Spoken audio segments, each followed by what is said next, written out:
What if Issei was like Fox like Yasaka and had kids with her? The pain was unlike anything Issei Hayata had ever experienced, and considering his track record with near-death experiences, that was saying something. He lay in a crater of his own making, the aftermath of a battle against a rogue group of fallen angels who had ambushed him during what was supposed to be a routine patrol. Blood pooled beneath him, and he could taste copper on his tongue. Partner, you need to get up, Drake's voice echoed in his mind, tinged with an emotion Issei rarely heard from the ancient dragon, concern. Can't. Everything hurts, Issei managed to think back, his consciousness flickering like a candle in the wind. He'd been hit by some kind of light spear infused with holy energy, and it had torn through his defenses like they were paper. Rias and the others were still fighting the remaining fallen angels several blocks away, unaware that he'd been separated from the group and ambushed.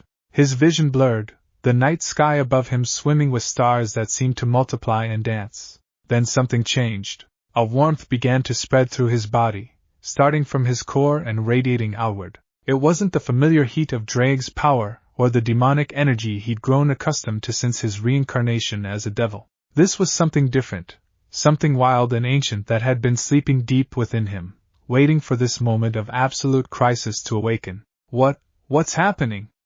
Issei gasped as the warmth intensified, becoming almost uncomfortable. I don't know, partner, but something is emerging from within you. Something that predates even your reincarnation as a devil, Drake responded, genuine curiosity mixing with his concern. I sense Yukai energy?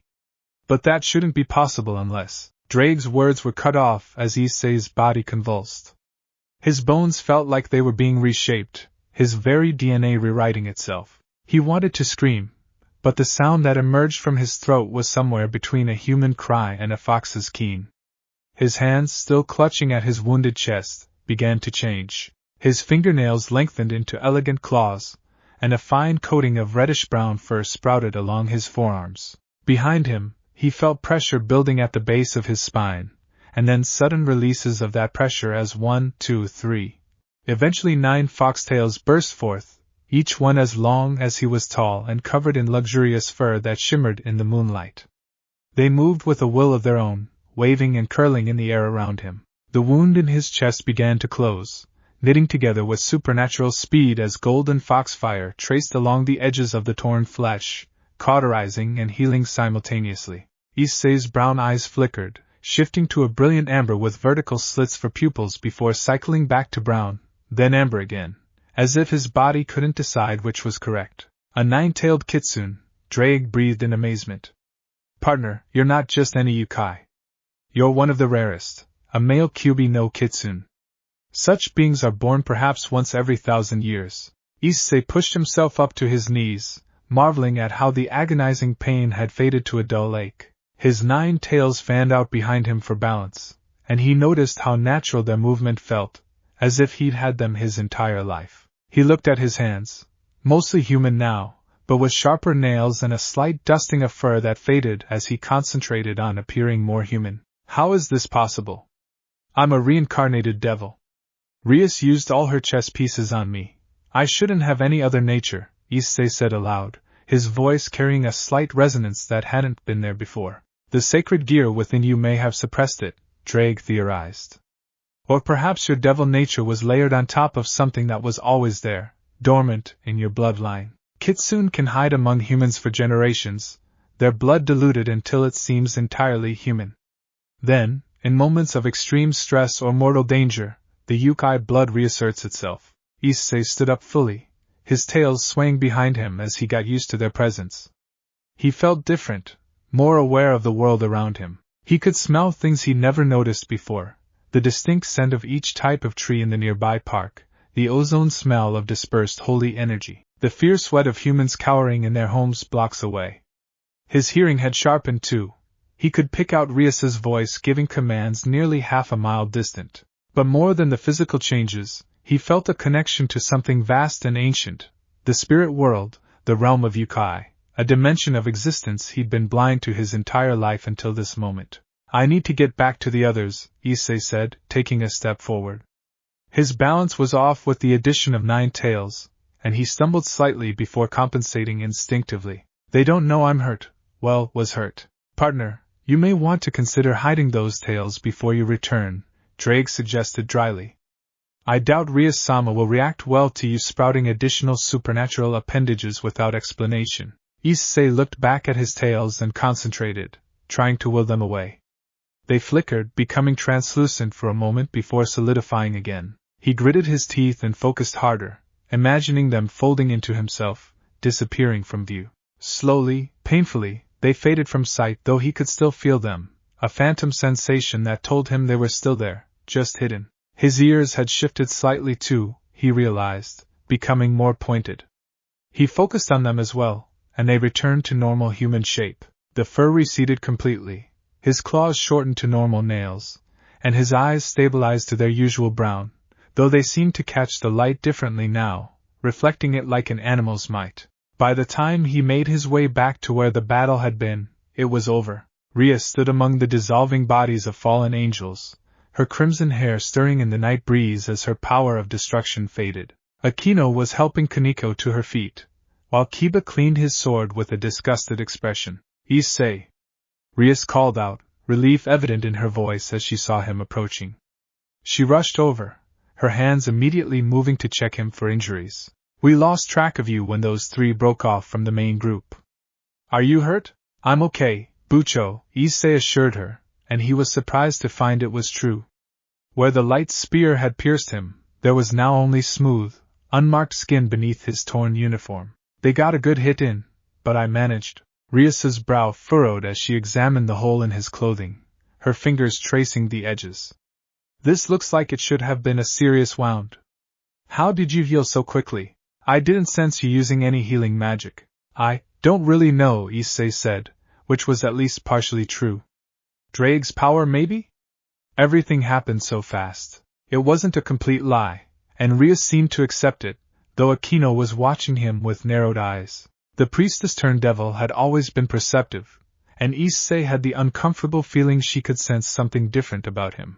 We should return to the clubroom and make our report, Rias decided. The fallen angels are getting bolder, attacking this close to our territory. I'll need to inform my brother. The group made their way back to Ko Academy, using the teleportation circle in the old school building. Throughout the journey, Issei felt his phantom tails wanting to manifest, to swish with his agitation or wrap around himself for comfort. It took constant concentration to keep them suppressed, and by the time they arrived at the clubroom, he had a headache building behind his eyes. Issei, you're dismissed, Rias said kindly once they'd arrived. Get some rest. I know those battles take a lot out of you. He nodded gratefully and made his way out, but instead of going home, he found himself walking toward the old shrine on the edge of town. His feet carried him there almost of their own accord, drawn by instincts he didn't fully understand yet.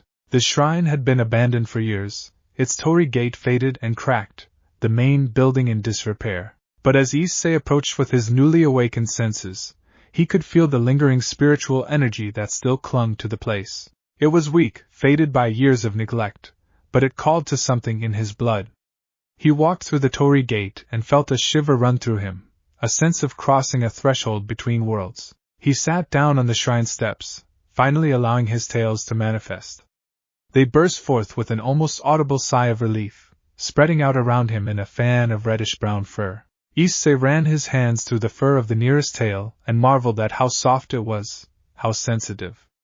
He could feel every touch amplified, every breeze that stirred the fur. Well, this is unexpected. The voice was female, mature, and carried an unmistakable authority that made Issei jump to his feet, his tails bristling instinctively as he spun to face the speaker. Standing at the entrance to the shrine grounds was the most beautiful woman Issei had ever seen, and given his experience with the supernatural world, that was quite a statement. She had long blonde hair that fell past her waist, golden eyes that seemed to hold centuries of wisdom, and fox ears perched atop her head.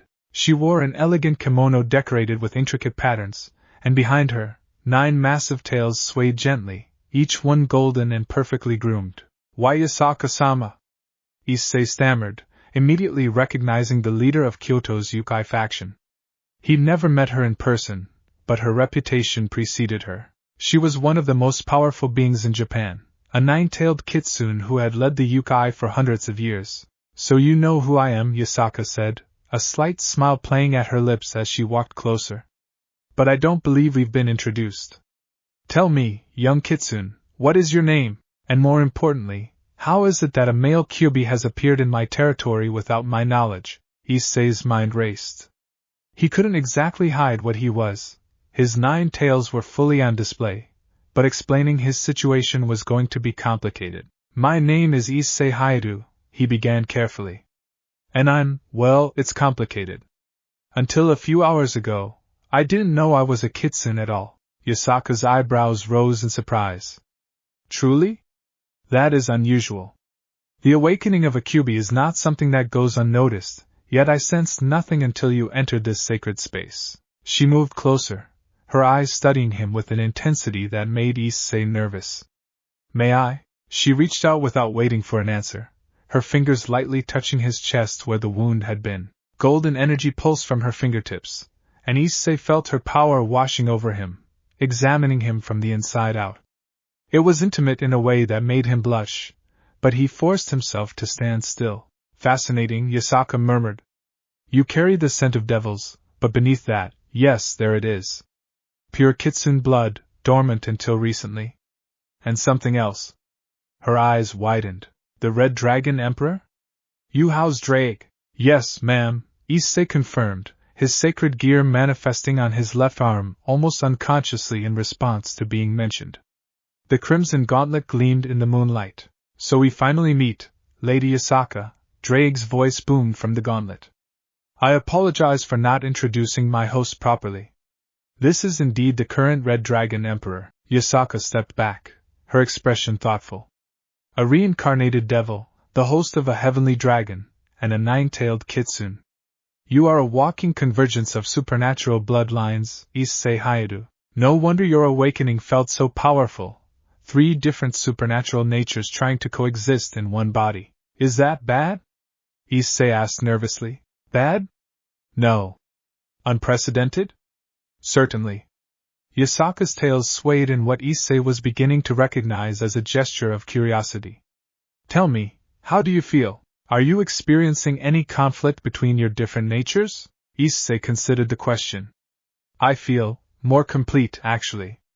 Like something that was missing finally clicked into place. The devil and dragon parts of me feel like they're still there. But now there's this third piece that ties everything together. Interesting. Kitsune energy is known for its adaptability, Yasaka said. It may be serving as a bridge between your other natures, harmonizing them. She paused, then made a decision. Walk with me, Issei Hayato. We have much to discuss. She turned and began walking deeper into the shrine grounds, and Issei hurried to follow. His tails moved behind him, unconsciously mimicking the graceful sway of Yasaka's own tails. Do you know anything of kitsune culture? Yasaka asked as they walked. Not much, Issei admitted. I know kitsune are fox spirits, that they're shapeshifters and tricksters, and that more tails means more power. But that's about it. A simplified understanding, but not entirely wrong, Yasaka said with a slight smile. The truth is more complex. We are beings of nature and civilization both, capable of great mischief but also of deep loyalty and honor. We form bonds that last centuries, and we protect what is ours with fierce dedication. They reached a small pond at the back of the shrine grounds. The water was still and clear, reflecting the moon like a mirror. Male 9-tailed kitsune are exceptionally rare, Yasaka continued, gazing at the pond. In my 800 years of life, I have met only 3 others, and they were all ancient beings from before even my time. You, Issei Hayato, may be the youngest male Kyuubi in recorded history. Why are males so rare? Issei asked. No one knows for certain. Kitsune magic is inherently tied to the feminine principle of yin energy, and most kitsune are female as a result. Males who are born with the potential for 9 tails usually have an exceptional yang element to balance their yin nature. In your case. She looked at him appraisingly. The Red Dragon Emperor certainly qualifies as an exceptional yang presence. Issei felt his face heating up at her scrutiny. Even with everything he'd been through, being analyzed by an 800-year-old supernatural beauty was making him nervous. What does this mean for me? He asked.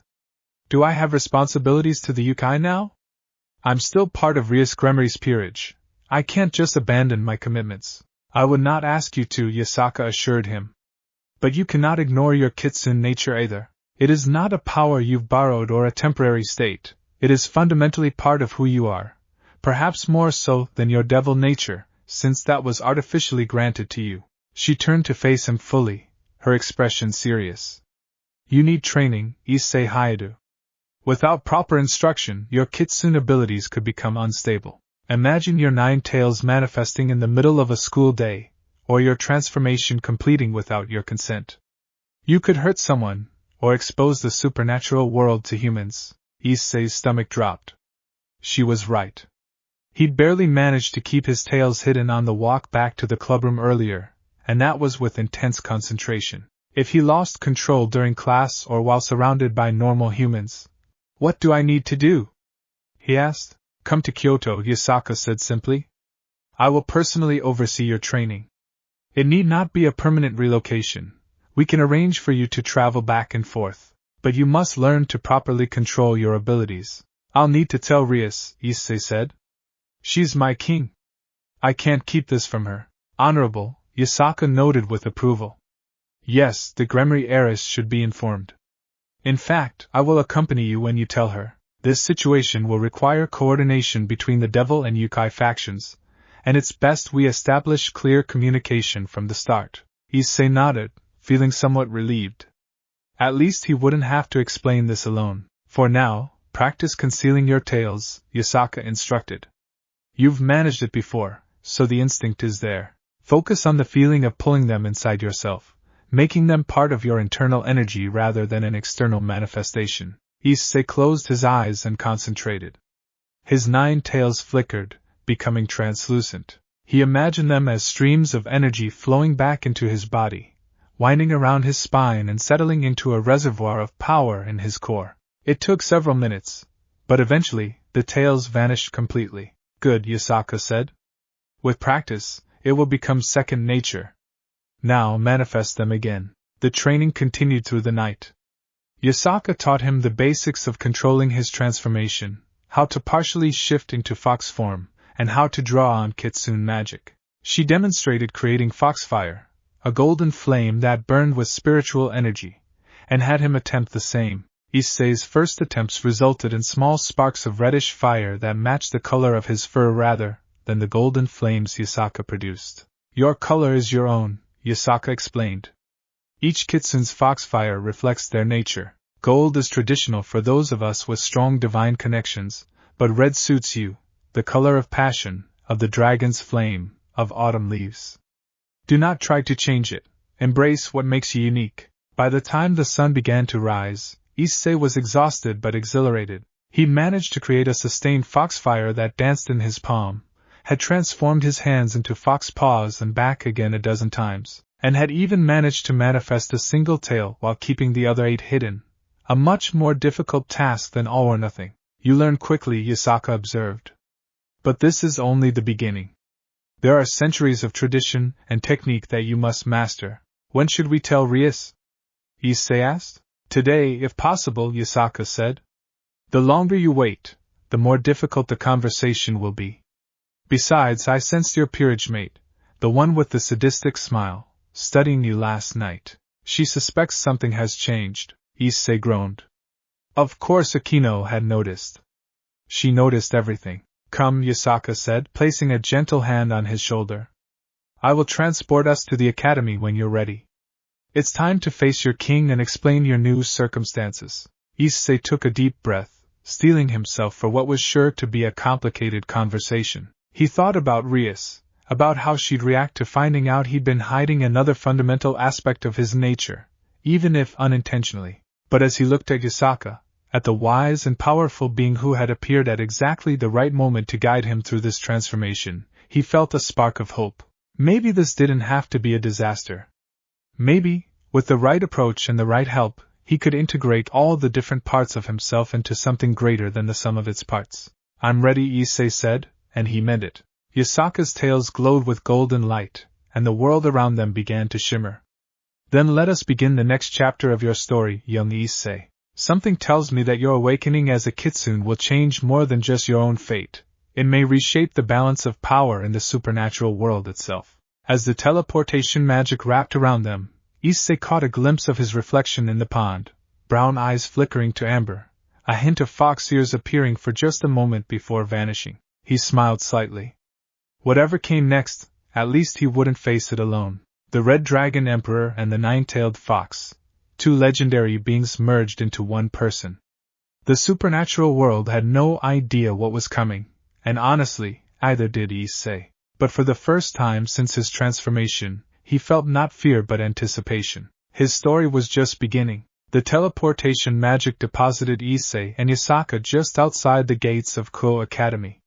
The morning sun had fully risen, casting long shadows across the empty schoolyard. It was still early enough that most students hadn't arrived yet, which Issei appreciated. The last thing he needed was witnesses to what was about to happen. Nervous?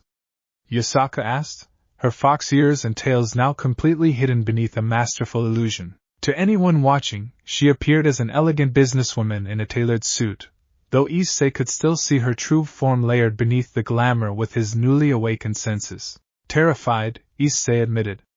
Bucho doesn't like surprises, especially ones that involve her peerage members developing new supernatural abilities without her knowledge. She will understand, Yasaka said confidently.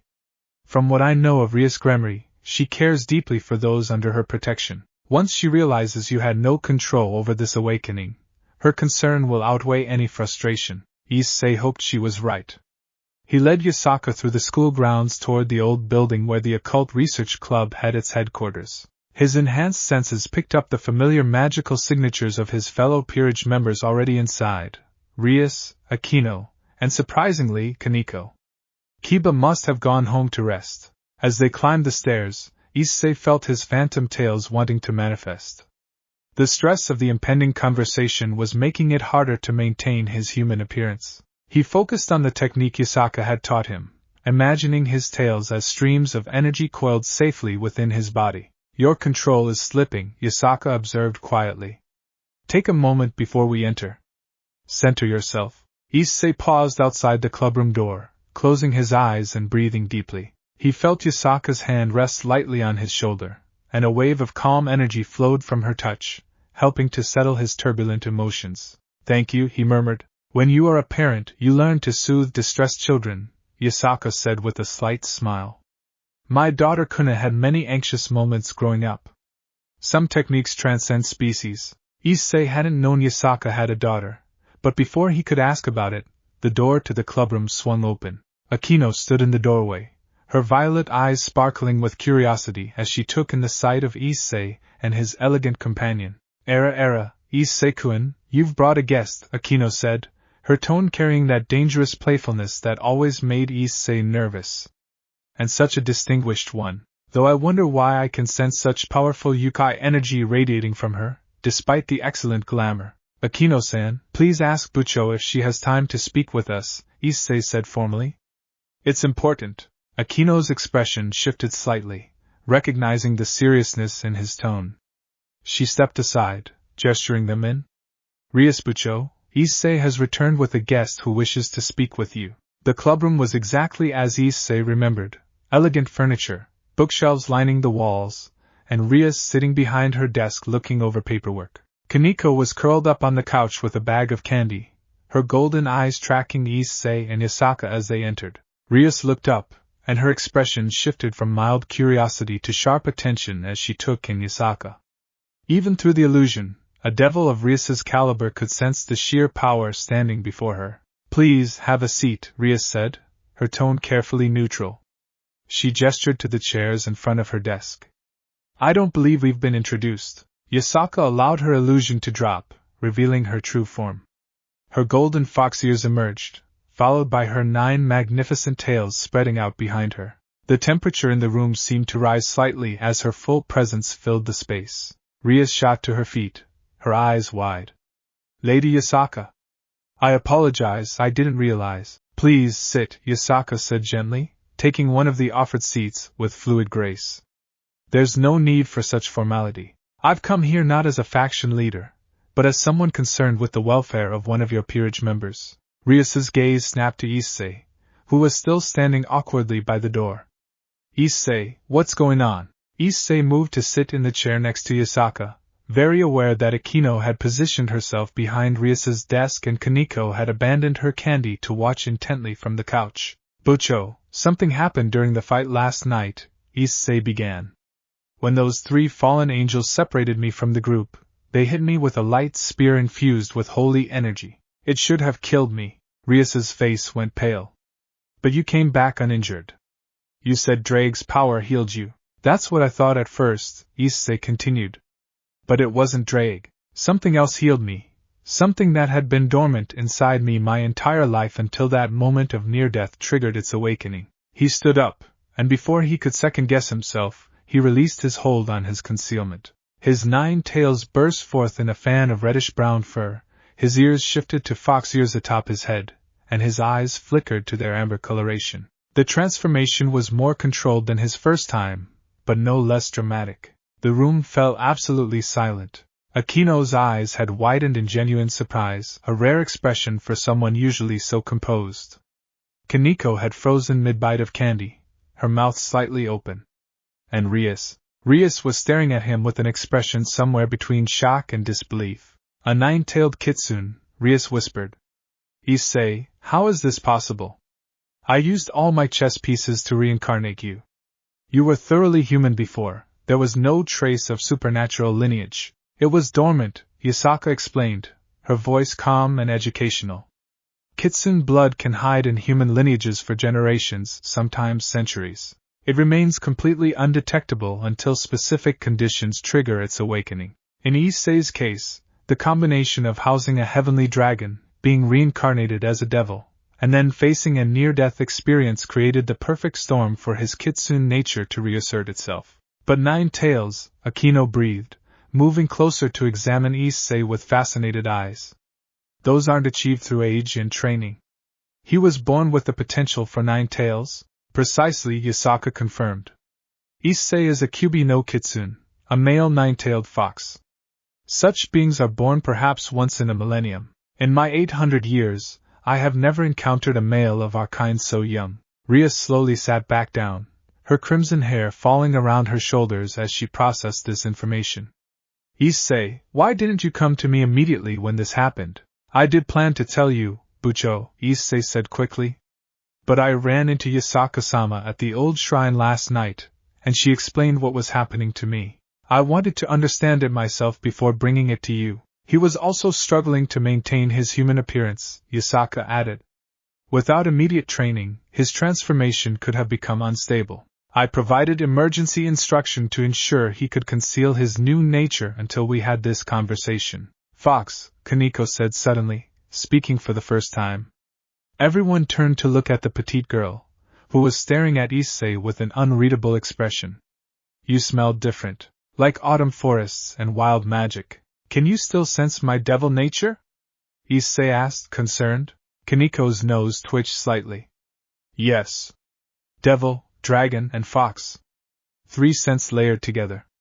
She paused, then added quietly, it suits you. The simple acceptance in her words made Issei relax slightly. Kaneko, being a Nikomata, understood what it was like to have Yukai nature. If she didn't see this as a threat, maybe the others wouldn't either. Rias stood and walked around her desk, approaching Issei directly. She reached out slowly, giving him time to pull away if he wanted to, and gently touched one of his tails. Issei shivered at the contact. His tails were incredibly sensitive, and her touch sent a jolt through his entire nervous system. Sorry, Rias murmured, pulling her hand back.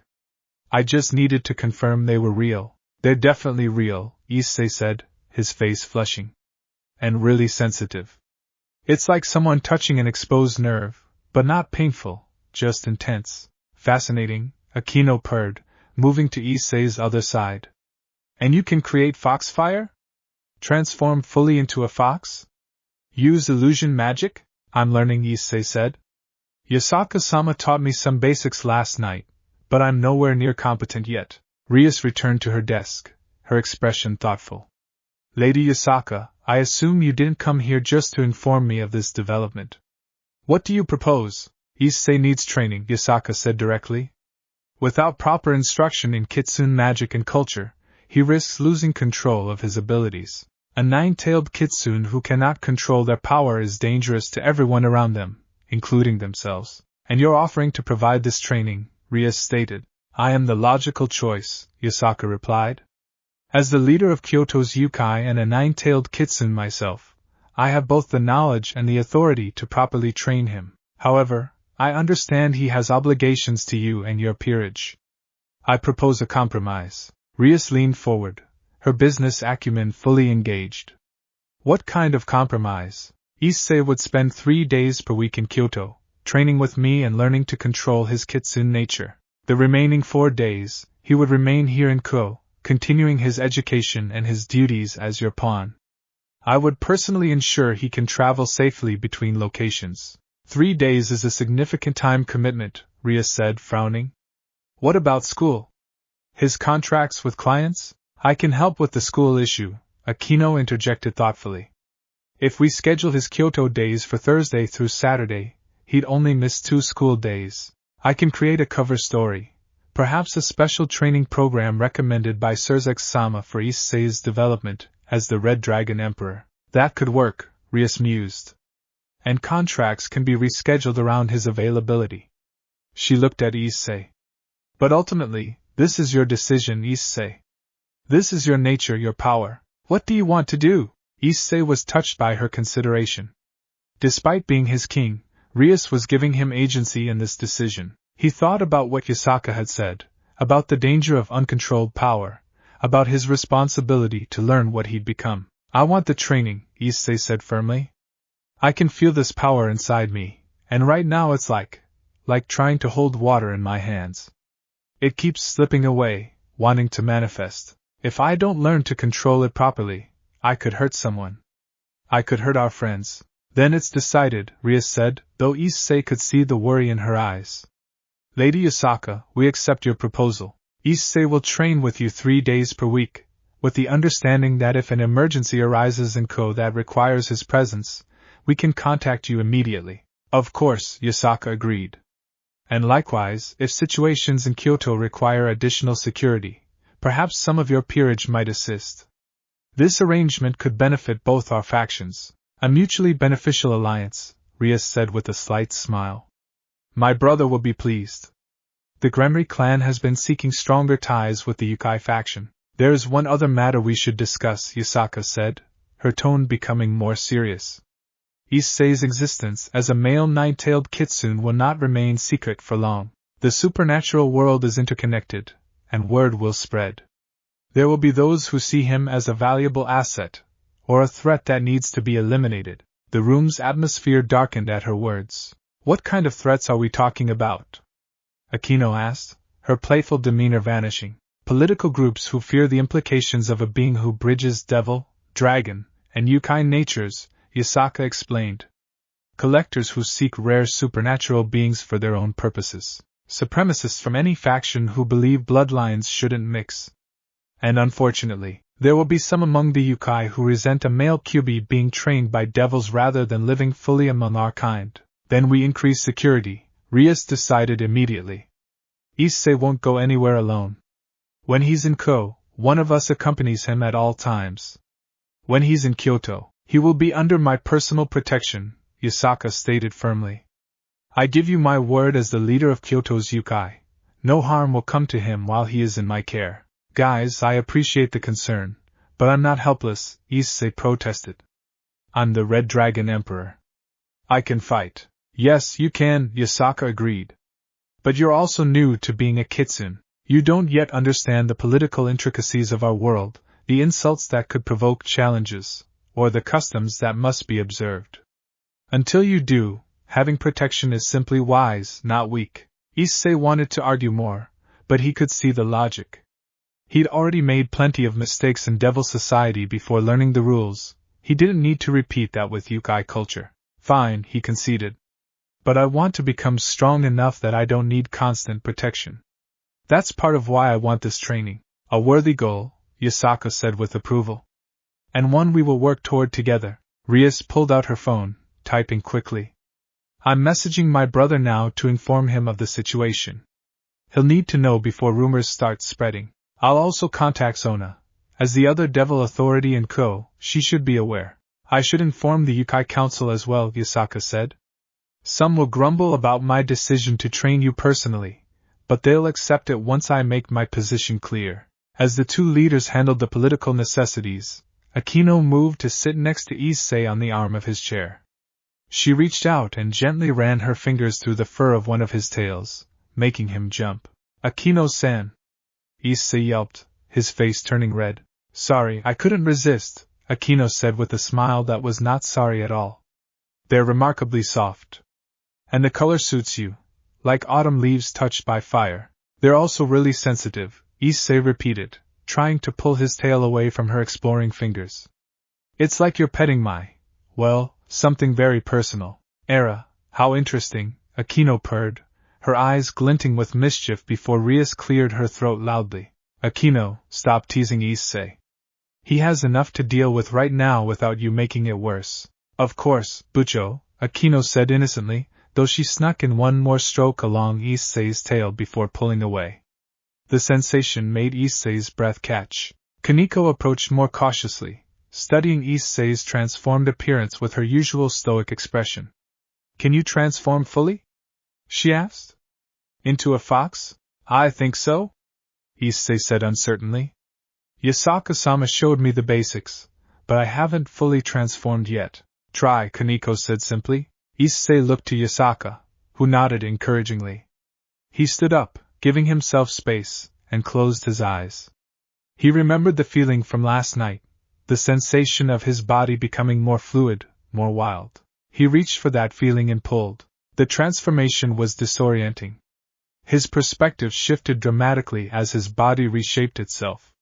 His bones realigned, his muscles reconfigured, and his senses sharpened even further. When he opened his eyes, he was looking up at everyone from a much lower vantage point. He was a fox, a large one, nearly the size of a wolf, with reddish-brown fur and 9 bushy tails fanned out behind him. He experimentally lifted one paw, marveling at the way his new body moved. Magnificent, Yasaka breathed.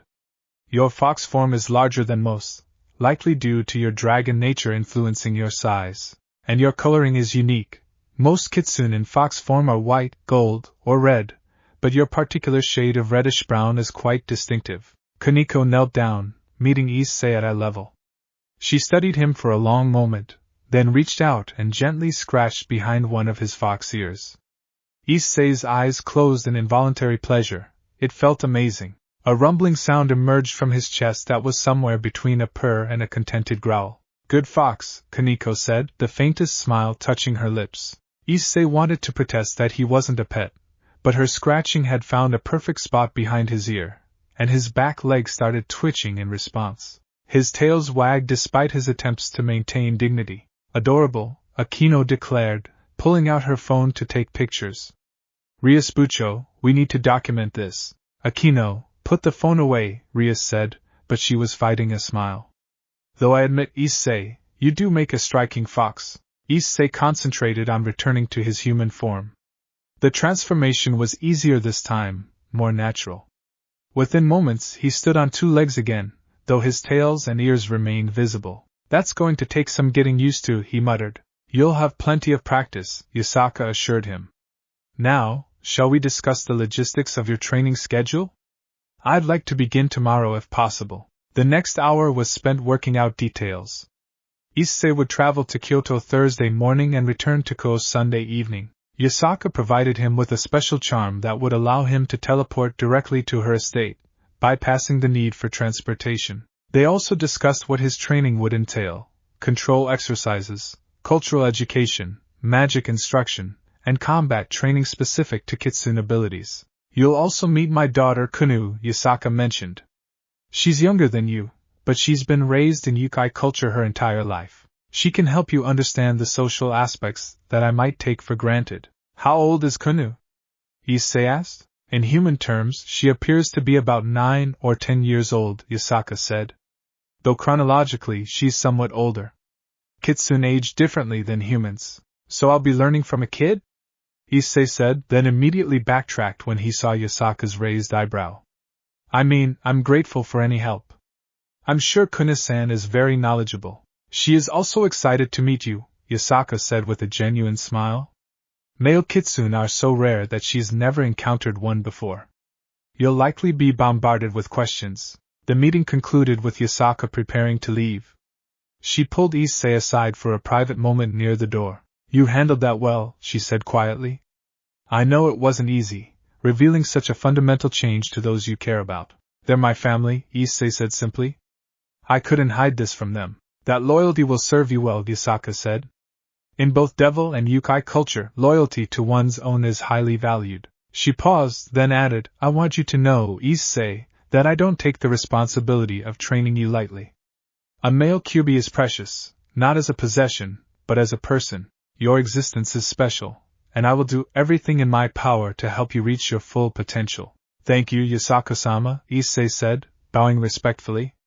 I promise I'll work hard and honor the trust you're placing in me. Yasaka smiled warmly, and for a moment, her hand rested gently on his head in a maternal gesture. I look forward to our work together. Until tomorrow, Issei. She vanished in a swirl of golden light, leaving behind only the faint scent of cherry blossoms. Issei turned back to find his peerage members watching him. The weight of their attention made him nervous until Rias spoke. Issei, come here. He approached her desk, and she stood to meet him. To his surprise, she pulled him into a tight hug. You scared me last night, she murmured into his shoulder. When we realized you'd been separated, when we couldn't sense you. I thought we might have lost you. I'm okay, Bucho, Issei assured her, returning the embrace. Better than okay, actually. I feel stronger, more complete. Good, Rias said, pulling back to look at him. Because we're going to need that strength. Things are getting more dangerous, and having you become even more powerful is a blessing, even if the circumstances were frightening. Akino joined the hug, wrapping her arms around both of them. Group hug for our fox boy, she declared. Nada, Issei started to protest, but then Kaneko joined in from the other side, and he found himself surrounded by his peerage mates. His tails, acting on instinct, wrapped gently around all of them, drawing them closer. You're stuck with us, Issei, Rias said with a laugh. 9 tails or not, you're still our perverted pawn. Perverted? Issei protested. I haven't been perverted at all since this started. Give him time, Akino said sagely. Once he gets comfortable with his new abilities, the perversion will return. Probably enhanced by Fox trickster nature. I'm not going to, Issei sputtered, but they were all laughing now, and he couldn't help but join in. As the sun climbed higher in the sky and the school day officially began, Issei felt a sense of rightness settle over him. Yes, his life had just gotten infinitely more complicated. Yes, there would be challenges and threats ahead. But he had his family, his peerage, his king, and now a new mentor in Yasaka. He was the Red Dragon Emperor, a reincarnated devil, and a 9-tailed kitsune. He was a walking convergence of supernatural worlds, and somehow, he'd make it work. His story was just beginning, but for the first time since his transformation, Issei felt ready for whatever came next. The bullet train to Kyoto hummed along the tracks as Issei stared out the window, watching the Japanese countryside blur past. Despite Yasaka's offer of magical teleportation, he'd opted for conventional travel this first time, partially because he wanted time to mentally prepare, and partially because Rias had insisted on accompanying him to ensure everything was legitimate. Nervous? Rias asked from the seat beside him. She was dressed casually in jeans and a fashionable blouse, her crimson hair tied back in a ponytail. To any observer, they looked like a normal couple taking a trip together. Terrified, Issei admitted, echoing his words from 2 days ago. I'm about to start training with one of the most powerful beings in Japan. What if I mess up? What if I'm a terrible student? You won't be, Rias assured him, placing her hand over his. You've proven yourself time and again, Issei. You have the heart of a dragon and the determination to match. Now you have the spirit of a fox as well. Trust in yourself. Issei smiled gratefully, squeezing her hand. The past 2 days had been a whirlwind of activity. Surzex had been surprisingly enthusiastic about the development, seeing it as an opportunity to strengthen devil-yokai relations. Sona had been more pragmatic, immediately calculating the political implications and offering advice on how to navigate the complex social landscape Issei was entering. His parents had been easier to handle. His mother simply accepted that he'd be doing special training 3 days a week, and his father had given him a thumbs up and a comment about being surrounded by beautiful women. Issei had chosen not to correct that assumption. The train began to slow as they approached Kyoto Station. Issei felt his phantom tail stirring restlessly beneath his concealment, responding to the proximity of so much yukai energy concentrated in one city. Kyoto was the heart of yukai territory in Japan, and his newly awakened senses could feel the thrum of supernatural power even from here. "Remember," Ria said as they gathered their belongings, "you're representing not just yourself, but the Gremry peerage and by extension, the devil faction. Be respectful, be honest, and don't let anyone push you around." "That last part seems contradictory to the first part," Issei pointed out. "It's a delicate balance," Ria said with a slight smirk. "You'll figure it out." They exited the station into the bustling city. Kyoto maintained its historical character even in the modern era, with traditional architecture standing alongside contemporary buildings. The air felt different here, thicker with magic, humming with the presence of countless spirits, and yukai hidden among the human population. "Lady Yasaka arranged to meet us at Fushimi Inari Shrine," Ria said, checking her phone. "She says it's neutral ground and appropriate for an official handoff." They took a taxi to the famous shrine, its thousands of red torii gates creating a tunnel that led up the mountain. Tourists wandered everywhere, taking photos and enjoying the spiritual atmosphere, completely unaware of the genuine supernatural meeting about to take place. Yasaka was waiting for them at the base of the mountain, her appearance glamored to look like an elegant shrine maiden. But standing beside her was a young girl with blonde hair styled in pigtails, wearing a traditional kimono decorated with cherry blossom patterns. She had golden eyes identical to Yasaka's and a set of fox ears perched atop her head that were only partially concealed by an illusion. "Kunu," Issei realized, recognizing her from Yasaka's description. The young kitsune's eyes widened as she spotted them approaching, and she tugged urgently on Yasaka's sleeve. Mother! Is that him? Is that the male Kyubi?" "Yes, dear." "Please remember your manners," Yasaka said gently before turning to greet them with a formal bow. "Rias Gremry-sama, Issei, welcome to Kyoto." Rias returned the bow with equal formality. "Lady Yasaka, thank you for receiving us. I trust the arrangements meet with your approval?" "They do," Yasaka confirmed. "Shall we walk?" The torii path provides privacy from mundane observation, and we have much to discuss. They began ascending the mountain path, the red gates forming a tunnel around them. The tourists seemed to unconsciously avoid the group, subtle suggestion magic guiding people away from their vicinity. Kuna had positioned herself next to Issei, staring up at him with undisguised fascination. "You really are a boy kitsune. I've never met one before. Mother says you have 9 tails already, but you're so young. How old are you? Can you do foxfire? Do you know any tricks?" "Can you, Kunu?" Yasaka interrupted gently. "Give Issei-sen some breathing room, please." "Sorry," Kuna said, though she continued to watch Issei with bright, curious eyes. "I'm just excited. Mother's been telling me about you for 2 whole days." "It's okay," Issei said, charmed despite himself. "I'm 17 in human years. I can do a little foxfire, but I'm not very good at it yet. And I don't know any tricks, that's why I'm here to learn." "I can teach you tricks," Kuna said eagerly. "I know lots. I can turn leaves into butterflies, and I can make myself look taller, and I can even—" "Kuna will be assisting with your cultural education," Yasaka explained, a hint of amusement in her voice. "She's been raised in the heart of Yukai society and can teach you things that I, as a leader, might overlook as common knowledge." "I'd appreciate that, Kuna-chan," Issei said, earning a brilliant smile from the young kitsune. Rias walked alongside Yasaka, and Issei could hear them discussing logistics in low tones. He caught phrases like security arrangements, political ramifications, and communication protocols. It reminded him that this wasn't just about his training, it was a diplomatic arrangement between 2 major supernatural factions. They reached a secluded area high on the mountain where the tourist traffic had thinned to nothing. Yasaka led them off the main path to a small clearing that overlooked the city below. "Before we proceed, there are formalities that must be observed," Yasaka said, her tone becoming official. Issei Hayato, you stand at a crossroads between worlds. You are a devil, a dragon host, and a kitsune. The path forward requires you to acknowledge and accept all aspects of your nature. Do you understand? I do, Issei said, straightening his posture. As the leader of Kyoto's yokai and as a nine-tailed kitsune, I offer you my tutelage and my protection. I will teach you the ways of our kind, guide you through our customs, and help you master the powers you've inherited. In return, I ask for your respect, your dedication to learning, and your oath that you will use these powers honorably. The air around them seemed to thicken with magical weight. Issei could feel the significance of this moment. This was more than just agreeing to training. This was a formal oath, binding in ways that went beyond mere words.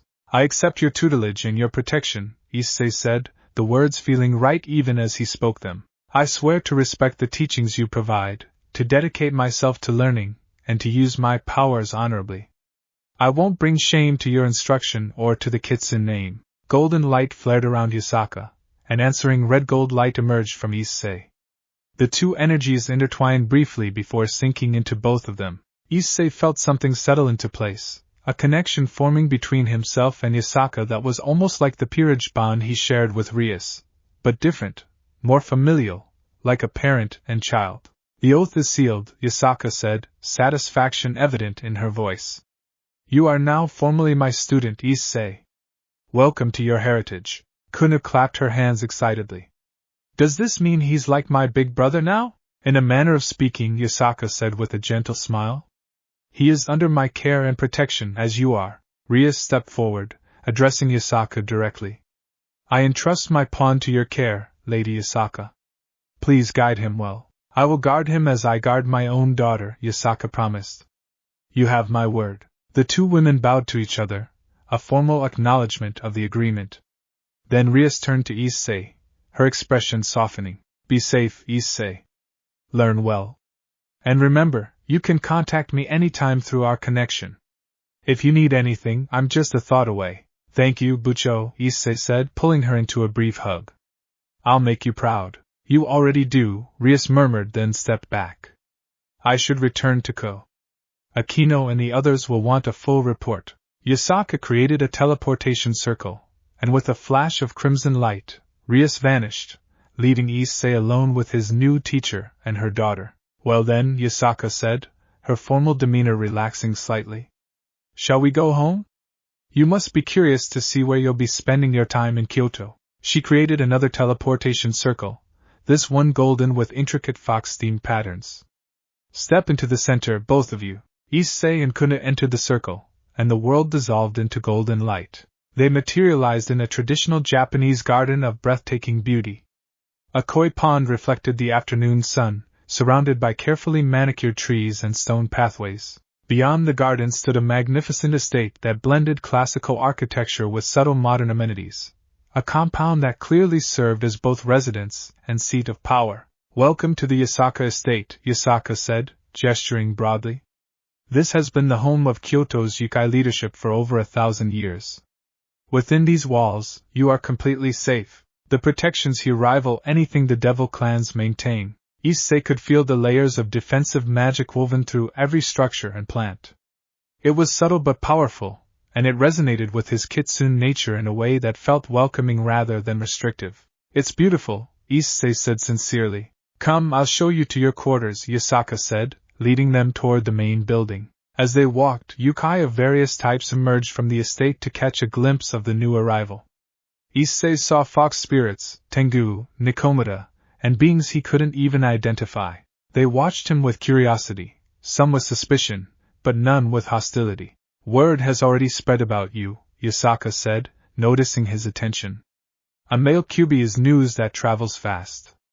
Expect attention, both welcome and unwelcome. She led him through corridors decorated with elegant scrolls and historical artifacts until they reached a spacious room that looked out over the garden. The room was furnished in traditional style, tatami mats, a low table, sliding shoji doors, and a futon already laid out. This will be your room when you're here, Yasaka said.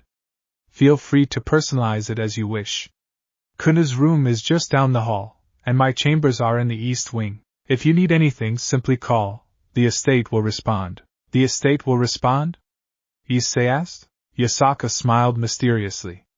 The building is semi-sentient, attuned to those who belong here.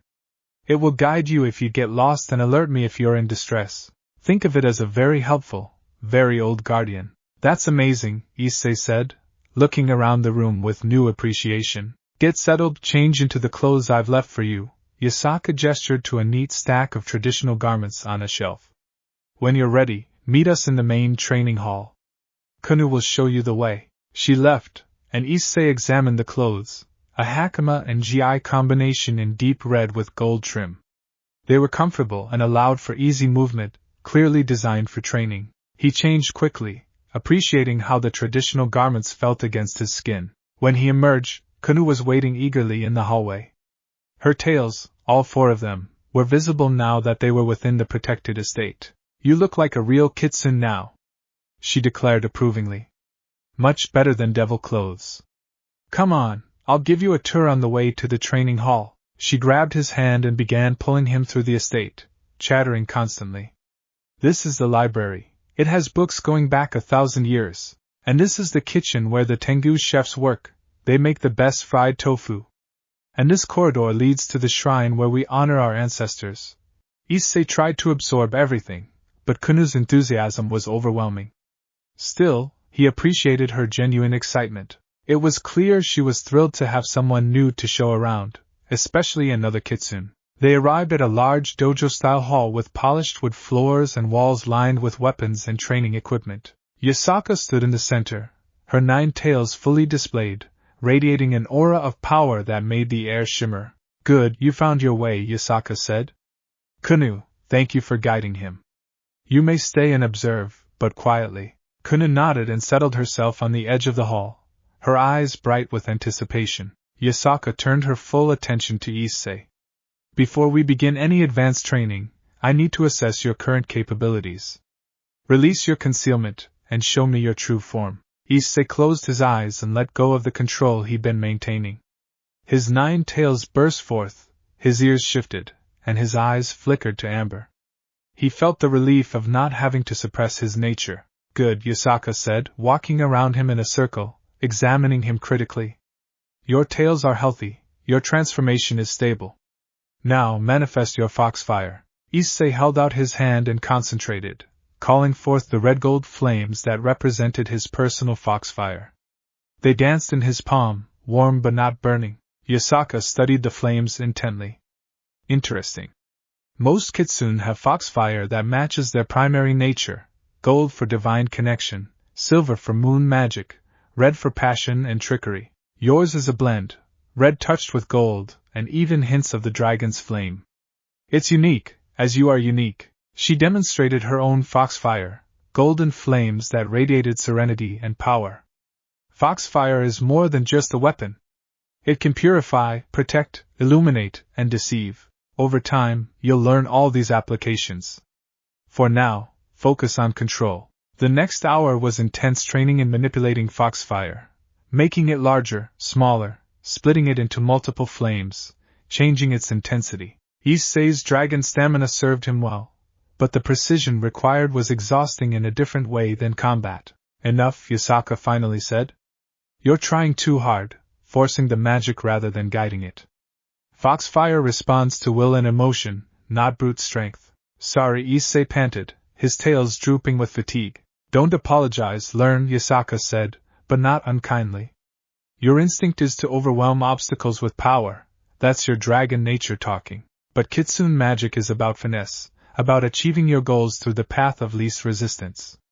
You must learn to blend your natures, not let one dominate. She had him sit in meditation, focusing on feeling the different energies within him, the dragon's roar, the devil's cool calculation, and the fox's wild wisdom. It was strange and disorienting at first, like trying to listen to 3 conversations at once. Don't try to silence any of them, Yasaka instructed. Let them coexist. You are not dragon or devil or fox, you are dragon and devil and fox. All 3, harmoniously. Slowly, Issei began to feel what she meant. The energies that had seemed conflicting began to find balance, each one supporting the others. The dragon's power fueled his foxfire, The devil's control shaped it, and the fox's instinct guided it. When he opened his eyes, his fox fire had transformed. It burned brighter, more stable, and when he willed it to split, it divided into 9 perfect spheres that orbited his hand like planets around a sun. Excellent! Kunu cheered from her observation spot. Much better, Yasaka said with approval. You're beginning to understand. This kind of integration will take time to master fully, but you've made an important first step. The training continued into the evening. Yasaka taught him basic illusion magic, how to layer glamours to appear fully human or to enhance certain features. She demonstrated the kitsune ability to create duplicates, solid illusions that could fool most observers. Kitsune are tricksters by nature, Yasaka explained. This isn't about deception for its own sake, but about adaptability. The ability to be in 2 places at once, to escape danger, to confuse enemies. These are survival skills that have kept our kind alive for millennia. By the time Yasaka called an end to training, Issei was exhausted but exhilarated. He'd learned more in one evening than he thought possible, and his control over his kitsune abilities had improved dramatically. Dinner will be served shortly, Yasaka said. Go wash up and meet us in the dining hall. Tonight you'll experience a traditional yukai meal. Issei bowed respectfully and headed back to his room. Following the subtle guidance of the estate itself, he could feel it gently directing him along the correct path. He washed his face and hands in the basin provided, marveling at how natural his reflected fox features looked now. The dining hall was a spacious room with a low table surrounded by cushions. Dishes of amazing-looking food were already laid out: grilled fish, various vegetable preparations, steamed rice, and several items Issei didn't recognize. This is fried tofu, a kitsune favorite, Kunu said, pointing eagerly. And this is tsukimi dango, sweet rice dumplings. And this, let him breathe, Kunu, Yasaka said with amusement, taking her seat at the head of the table. Issei, please sit. Your family here. No need for excessive formality. Issei sat, and they began the meal. The food was incredible, and Issei found himself particularly drawn to the fried tofu. Apparently his kitsune instincts approved strongly. So, Yasaka said during the meal, tell me about your life before your awakening. I know the basics, but I want to understand who you are beyond your supernatural nature. Issei talked about his ordinary human life, his dreams of being a harem king, which made Kunu giggle and Yasaka raise an eyebrow, his death and reincarnation, his bonds with the Gremry peerage. He found himself opening up more than he'd expected, something about Yasaka's presence making him feel safe to be honest. A harem king, Yasaka mused. An ambitious goal. Though I suppose it's not entirely unrealistic for someone of your unique position. You think so? Issei said, surprised. Male Kyubi are rare enough that they've historically had multiple partners, Yasaka explained. It's not uncommon in yukai culture for powerful males to have several mates. The practical concern is ensuring you can provide for and protect them all. She paused, a slight smile playing at her lips. Though I wonder if your harem dreams will survive the reality of managing multiple strong-willed women. I'll manage, Issei said with determination, earning a laugh from both Yasaka and Kunu. After dinner, Kunu insisted on showing Issei more of the estate, particularly the garden under moonlight. They walked through paths lined with lanterns, and Kunu pointed out various spirit creatures that came out at night. Do you have a special person? Kunu asked suddenly. Like a girlfriend? Well, it's complicated, Issei hedged. I care about Ryasbucho and the others in my peerage, but we're not officially. I mean, there's feelings, but... You like them but you're too scared to say so, Kunu said with the blunt honesty of youth. Mother says that's common with males. They can face dragons but can't confess their feelings. Your mother is very wise, Issei said dryly, making Kunu giggle. They returned to the main building as the moon rose higher. Yasaka was waiting in the common area, tea prepared. Tomorrow, we begin your cultural education in earnest, Yasaka said. Kunu will teach you proper etiquette for various situations, and I'll explain the political landscape you now exist within. But for tonight, rest. You've done well for your first day. Issei bowed to both of them, and retreated to his room. As he lay on the futon, staring up at the ceiling, he felt his tails spreading out around him in a comfortable fan. This was his life now, split between two worlds, learning to balance multiple natures, growing into powers he never imagined. But as he drifted off to sleep, he realized he felt more at peace than he had in days. Here in Kyoto, surrounded by others who understood the Yukai way of life, he could truly be himself without fear or concealment. His phone buzzed with a text from Rias. "Sweet dreams, my perverted fox. We miss you already." Issei smiled and sent back a reply before surrendering to sleep. His 9 tails curled protectively around him. The journey was just beginning, but he was exactly where he needed to be. 3 months had passed since Issei began his training in Kyoto, and the change in him was remarkable. He moved through the Yasaka estate with the confidence of someone who belonged, his 9 tails swaying naturally behind him as he navigated the corridors. His control over his kitsune abilities had grown exponentially. He could now maintain complex illusions, create convincing duplicates, and his foxfire had become a formidable weapon. But more than the magical growth, Issei had found himself settling into a rhythm that felt right. Thursday through Saturday in Kyoto with Yasaka and Kunu, learning the ways of his heritage. Sunday through Wednesday in Ko with his peerage, attending school and handling devil contracts. It was exhausting, but fulfilling in ways he hadn't expected. What he hadn't expected, however, was how close he'd grown to Yasaka herself. It started innocently enough, a teacher-student relationship built on mutual respect. But somewhere along the way, the dynamic had shifted. Yasaka's patient guidance had become something warmer, her touches lingering a bit longer than strictly necessary. The way she looked at him during training had changed, her golden eyes holding an intensity that had nothing to do with assessing his technique. And Issei, for his part, had developed feelings he didn't quite know how to process.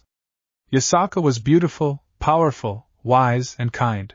She treated him with a respect that acknowledged both his youth and his potential.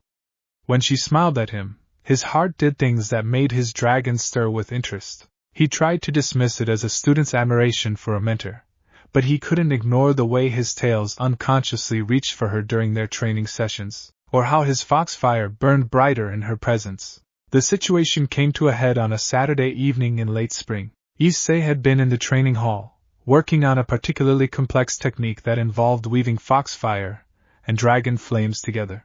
Yasaka had assigned it as a challenge, saying that if he could master it, he'd have achieved true harmony between his natures. The technique required absolute focus and emotional balance. Dragon fire was aggressive and consuming, while foxfire was subtle and adaptive. Making them work together was like trying to blend oil and water. "You're forcing it again," Yasaka's voice came from the entrance to the hall. Issei let the flames dissipate with a frustrated sigh. "I can get them to coexist for a few seconds, but then the dragon fire overwhelms the foxfire, or the foxfire redirects the dragon fire away. They won't blend." Yasaka approached, her footsteps silent on the polished wood. She was wearing a summer kimono in pale gold, her hair falling loose around her shoulders. The sight of her made Issei's breath catch, which didn't help his concentration. "The problem isn't your technique," Yasaka said, stopping directly in front of him. "It's your emotions. Dragon and fox both respond to feeling, and right now, your feelings are in conflict." "What do you mean?" Issei asked, though he had a sinking suspicion he knew exactly what she meant.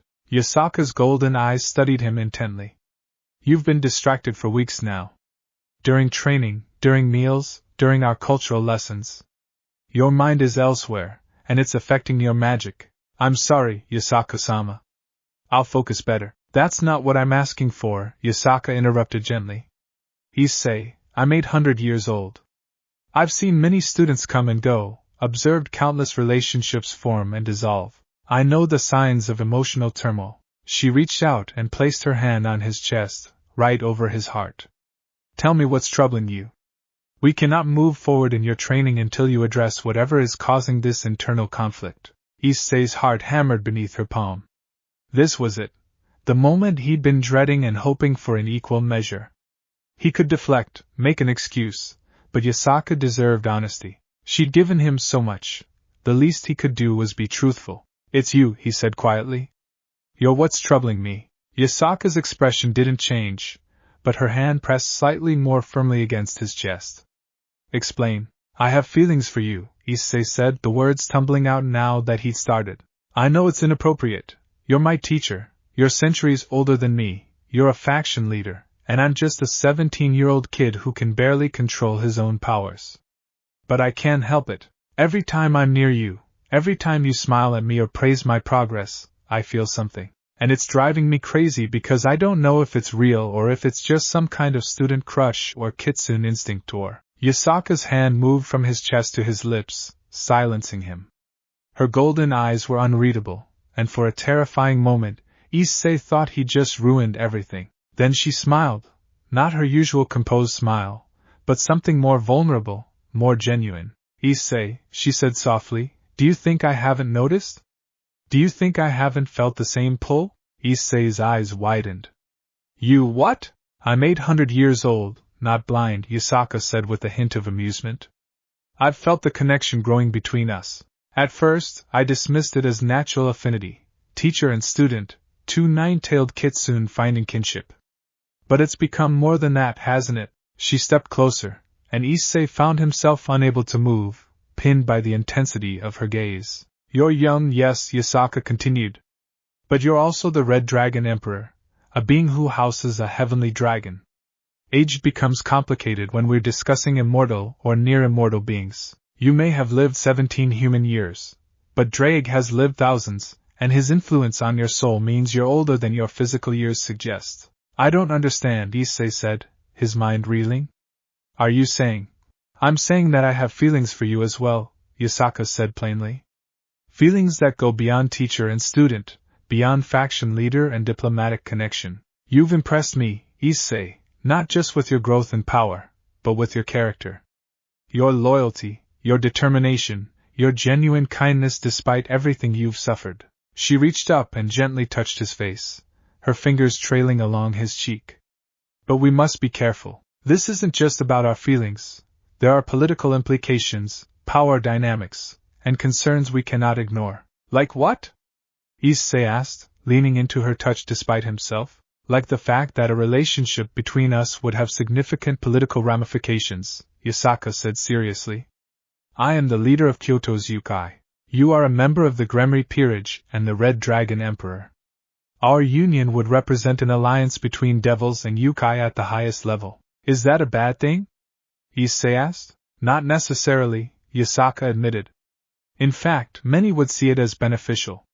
But it would make us targets. There are those in all factions who resist change, who would see our relationship as a threat to the established order. I don't care about politics, Issei said firmly. If there's something real between us, isn't that worth more than political convenience? Yasaka's smile widened. Spoken like someone young enough to believe in love over strategy. It's refreshing, honestly. I'm serious, Issei insisted. I've faced fallen angels, rogue devils, and countless enemies. If someone has a problem with us being together, they can take it up with boosted gear. And there's the dragon speaking, Yasaka said with a soft laugh. All fire and fury, ready to fight the world. Her expression grew more serious. But Issei, there's another consideration, Kuna. She's come to see you as a big brother figure. How would she react to us becoming romantically involved? That gave Issei pause. Kuna had indeed become like a little sister to him. She followed him around during his visits, asked endless questions, and had appointed herself his personal guide to Yukai culture. The thought of upsetting her made his chest tighten. We would have to tell her carefully, Issei said after a moment. But Kunu is smart. She'd understand if we explained it properly. Perhaps, Yasaka said thoughtfully. Then, making a decision, she stepped back and gestured to the center of the training hall. But before we can even consider moving forward, you need to complete this technique. Because until you can harmonize the different parts of yourself, how can you expect to harmonize your life with mine? Issei understood what she was saying. This wasn't just about the magic. It was about proving he could balance all aspects of his nature and his life. Show me again, he said, determination flooding through him. Yasaka moved to stand beside him. The key is not to force the flames together, but to understand what each flame wants. Dragonfire wants to consume, to grow, to dominate. Foxfire wants to adapt, to shift, to survive. These seem contradictory, but they're not. She held out her hand, and golden foxfire appeared. Then, to Issei's surprise, red dragon flames erupted alongside it. Yasaka was channeling dragon energy, though where she'd gotten it from, he couldn't imagine. Dragon fire can consume, yes, but what if it consumes in order to protect what it cares about? Yasaka explained. And foxfire adapts, but what if it adapts to support the dragon's strength rather than redirect it? The two flames in her hand began to spiral around each other, and slowly, impossibly, they merged. The result was a flame that burned with both the fierce intensity of dragon fire and the graceful adaptability of foxfire, a perfect union of two opposing forces. It's beautiful, Issei breathed. It's what you're capable of, Yasaka said, letting the flame dissipate. But only if you stop seeing your different natures as opposing forces and start seeing them as complementary strengths. She moved behind him, placing her hands on his shoulders. Close your eyes. Feel the dragon within you, Drake's ancient power, his pride, his fierce protectiveness. Issei closed his eyes and reached for that familiar presence. Partner, what are you doing? Drake's voice rumbled in his mind. Trust me, Issei thought back. He felt the dragon's power surge through him, hot and demanding. His sacred gear manifested on his arm, scales spreading across his skin. Good, Yasaka murmured, her breath warm against his ear.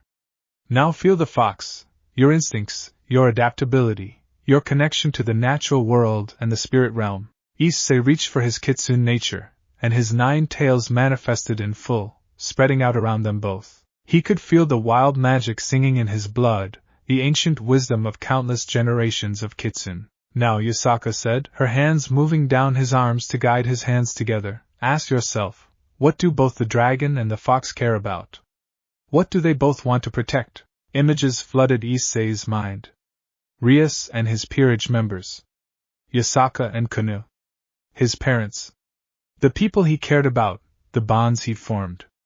The dragon wanted to protect them with overwhelming force. The fox wanted to protect them with cunning and adaptability. But both wanted the same thing, to keep them safe. That's it, Yasaka encouraged, feeling the shift in his energy. The common ground.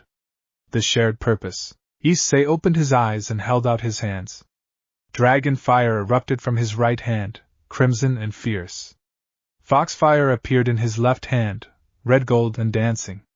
He brought his hands together slowly, carefully. The flames touched, and instead of conflicting, they recognized each other. They spiraled together, merging and blending, becoming something new. A flame that burned with the dragon's intensity and the fox's grace. Red gold fire that seemed to pulse with living intelligence. I did it, Issei said in wonder. You did, Yasaka confirmed, genuine pride in her voice. She was still standing close behind him, her presence warm and comforting. This is your true flame, Issei, neither dragon nor fox, but both, unique to you. Issei maintained the flame, marveling at how natural it felt now that he'd found the right balance. It didn't require force or concentration, it simply was. Yasaka-sama, he said quietly, not letting the flame dissipate. If I can do this, if I can harmonize dragon and fox, then I can harmonize everything else too. My life in Kuv and my life here, my duties as a devil and my heritage as a kitsune. And us. Perhaps, Yasaka said, though her tone suggested she believed it more than she was letting on. But harmony in magic and harmony in life are different challenges. Then teach me, Issei said, turning to face her while maintaining the merged flame. Teach me how to balance it all. I want to learn, and not just because you're an amazing teacher. I want to learn because I want to be worthy of you. Yasaka's composure cracked slightly, genuine emotion showing through. Issei, I know I'm young, Issei continued, the words flowing now. I know I'm inexperienced, and I have a lot to learn. But I also know what I feel. When I'm with you, I feel complete in a way I never have before. You challenge me, you believe in me, and you accept all the different parts of me without asking me to choose between them. He held up the merged flame between them. This is what you've given me, the ability to be fully myself, dragon and fox and devil all at once. How can I not have feelings for someone who's done that? Yasaka stared at the flame, then at Issei, and he saw centuries of careful control warring with genuine emotion. When she finally spoke, her voice was softer than he'd ever heard it. You make it very difficult to maintain proper boundaries, she said. I had intended to wait until you were older, more established, before even considering. She trailed off, shaking her head. But you're right. You've proven you can balance your natures. And perhaps I've been using propriety as an excuse to avoid confronting my own feelings. She reached out and touched the merged flame, her foxfire joining with it, making it burn brighter and more beautiful. I cannot promise you anything certain, Yasaka said carefully. This path we're considering is complicated and potentially dangerous. There will be political opposition, social scrutiny, and personal challenges. Are you truly prepared for that? I've fought gods and monsters, Issei said with a slight grin. I think I can handle some political opposition. Then you're braver than you are wise, Yasaka said, but she was smiling. Or perhaps brave because you lack wisdom, a very youthful quality. Is that a yes? Issei asked hopefully. It's a we'll see, Yasaka said. We'll take this slowly, carefully. No announcements, no public displays. We'll explore these feelings and see where they lead. But Issei, you must understand, if we pursue this, eventually there will be expectations. In Yukai culture, when a male QB forms a bond with a female, it's assumed to lead to a permanent union. You mean marriage, Issei said, his face flushing. Eventually, yes, Yasaka confirmed. I won't rush you into anything, but I also won't engage in something frivolous. If we do this, I need to know you're considering it seriously, not as a teenage fantasy. Issei thought about his dream of a harem, about Rias and Akino and the others. But looking at Yasaka, at the genuine emotion in her ancient eyes, he realized that what he felt for her was different from his general appreciation of beautiful women. This was deeper, more real. I'm serious, he said. I won't pretend I have it all figured out, or that I know exactly what I want for my future. But I know I want to explore this, whatever it is between us. And I'll do it right, with respect, with patience, and with honesty. Yasaka studied him for a long moment, then nodded. Then we have an accord. We'll move forward, carefully and privately, and see what develops. She leaned forward, and for a heart-stopping moment, Issei thought she was going to kiss him. Instead, she pressed her forehead against his, a gesture of intimacy that somehow felt even more significant. You've surprised me, Issei Hayadu, she murmured. Very few beings manage that after 8 centuries. I aim to please, Issei said, then immediately felt stupid for such a flippant response. But Yasaka just laughed, warm and genuine. Maintaining your personality in the face of emotional vulnerability, that's a good sign. You're not so overwhelmed that you've lost yourself. She stepped back, and the absence of her proximity felt like a physical loss. Now let's test that new flame of yours in combat. If it's as powerful as I think it is, you've just added a devastating technique to your arsenal. The next hour was spent testing the merged flame in various scenarios. Issei discovered that it could be shaped and directed with far more precision than dragon fire alone, while maintaining all of its destructive power. It could also be used for defense, creating barriers that adapted to incoming attacks while burning anything that tried to push through. This is incredible, Issei said after creating a spiraling column of merged fire that had incinerated a training dummy. It's like having the best of both worlds. That's exactly what it is, Yasaka confirmed. And it will only grow stronger as you grow stronger. This technique could become your signature move, something uniquely yours that no one else can replicate. By the time they finished training, the moon had risen high in the sky. They walked back to the main building together, and Issei noticed that Yasaka was walking closer to him than usual, their shoulders occasionally brushing. Issei and I. Kuna's voice called out as they entered. The young kitsune came running down the hallway, her 4 tails waving excitedly. You're back. Did the training go well? Mother, did he master the technique? He did, Yasaka said with pride. Issei has achieved something remarkable tonight. Kuna beamed up at Issei. I knew you could do it. You're the best student Mother's ever had, she says so all the time. Does she now? Issei said, glancing at Yasaka with a raised eyebrow.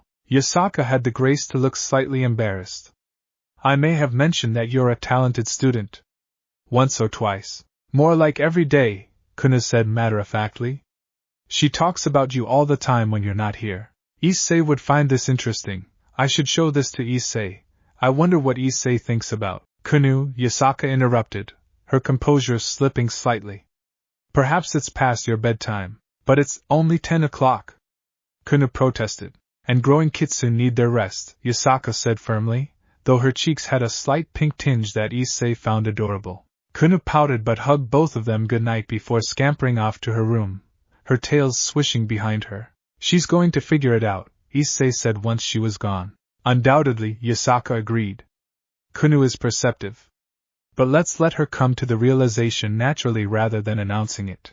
It will be easier for her to accept if she feels like she discovered it herself. They walked to Issei's room together, and at the door, Yasaka paused.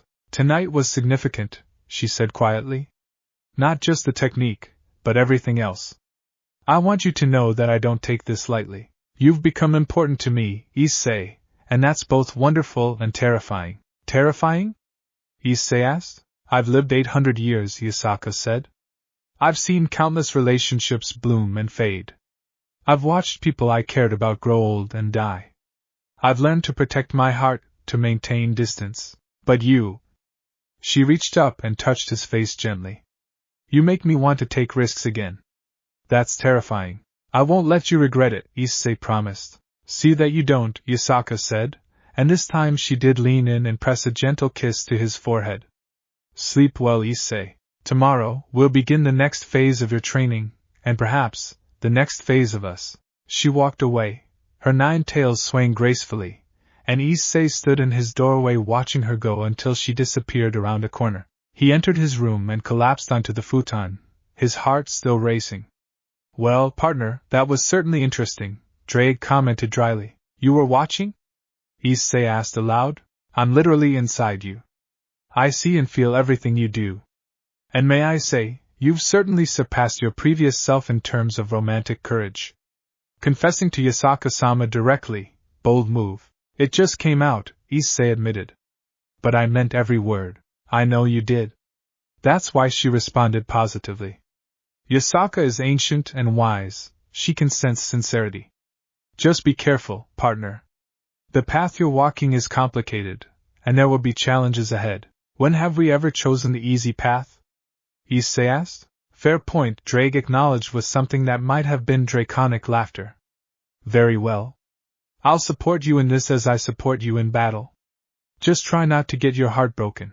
Dragon emotions are intense. If you get hurt, I get hurt, and that makes me irritable. I'll do my best, Issei promised. He lay back and stared at the ceiling, his tails spreading out around him. His phone buzzed, a text from Rias. How's training going? We miss our perverted fox. Issei smiled and typed back. Training's going great. Learned a new technique today. Miss you guys too. See you tomorrow. Another text came through, this one from Akino. Era, I sense something has changed. You feel different through the peerage bond. Something good happened. Issei decided not to respond to that one. Akino was far too perceptive. As he drifted off to sleep, Issei reflected on how much his life had changed in just 3 months. He'd discovered a heritage he never knew existed, gained powers he was still learning to control, and now found himself developing feelings for one of the most powerful beings in Japan. His life was complicated, messy, and getting more complex by the day. But as he remembered the warmth of Yasaka's touch, and the pride in her eyes when he mastered the merged flame technique, Issei couldn't bring himself to wish for anything simpler. This was his life now, Red Dragon Emperor, Devil, 9-tailed Kitsune, student, and potentially something more to Yasaka, and he wouldn't have it any other way.